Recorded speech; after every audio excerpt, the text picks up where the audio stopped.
Hello, আসসালামু আলাইকুম everyone. Eva sweet kingdom থেকে নতুন একটা ভিডিও নিয়ে আসলাম। তো সবাইকে ঈদ মোবারক। যদিও ঈদের অনেক দিন হয়ে গেছে, তো আমার মাঝখানে অনেক দিন ভিডিও দেওয়া হয়নি কিছু ব্যক্তিগত ঝামেলার কারণে। তো এবার এই কেকটা ছিল আমার প্রায় অনেক দিন আগের। তো ভিডিও দিব করে দেওয়া হচ্ছিল না, যেহেতু এবার ঈদটা আমি গ্রামে করেছিলাম, সো ওখানকার নেটওয়ার্ক খুবই খারাপ।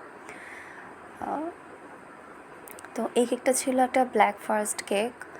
তো এই কেকটা অর্ডার করে আমার ভার্সিটির একজন ক্লাসমেট, তার একজন বড় ভাইয়ের জন্য। তো কেকটা যখন আমার কাছে অর্ডার করে, তো আমাকে দুইটা ডিজাইন দিয়ে বলেছিল যে এই দুটো থেকে যে কোনো একটা তাকে করে দিতে। তো ফার্স্টে যে কেকের ডিজাইনটা আমাকে দিয়েছিল, সেই কেকের ডিজাইনটা আসলে ওয়েদার অনুযায়ী অ্যান্ড সব কিছু মিলে আসলে খুব কষ্টের একটা কাজ ছিল। পুরো কেকের ডেকোরেশনটা ছিল আমার চকলেট দিয়ে, আমার চকলেটের গানাশ দিয়ে আমার ডেকোরেশন করতে হতো। তো পরে আমি যখন আমার কাস্টমারকে বললাম যে আসলে ওয়েদার অনুযায়ী এই কেকটা ডেলিভারি দেওয়াটা একটু হলেও কঠিন, দেখা যাবে আমি একটা প্রপার ডিজাইন করলাম, বাট সেই আপনার যার জন্য নেবেন সে যদি ডিজাইনটা না দেখতে পারে তাহলে আসলে তার মন খারাপ হতেই পারে।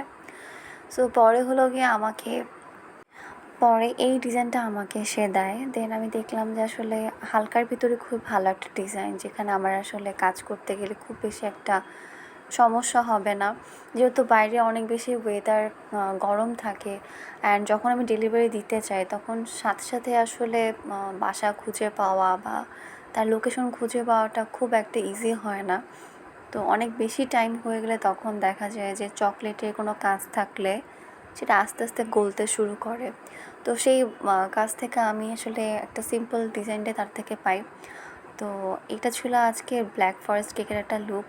আপনাদের যদি ভালো লাগে তাহলে আমার পেজ একটু ফলো দিবেন, আপনাদের ফ্যামিলি এবং ফ্রেন্ডসরা শেয়ার করবেন। অ্যান্ড আজকে এই পর্যন্ত, সবাই ভালো থাকবেন। আসসালামু আলাইকুম, টাটা।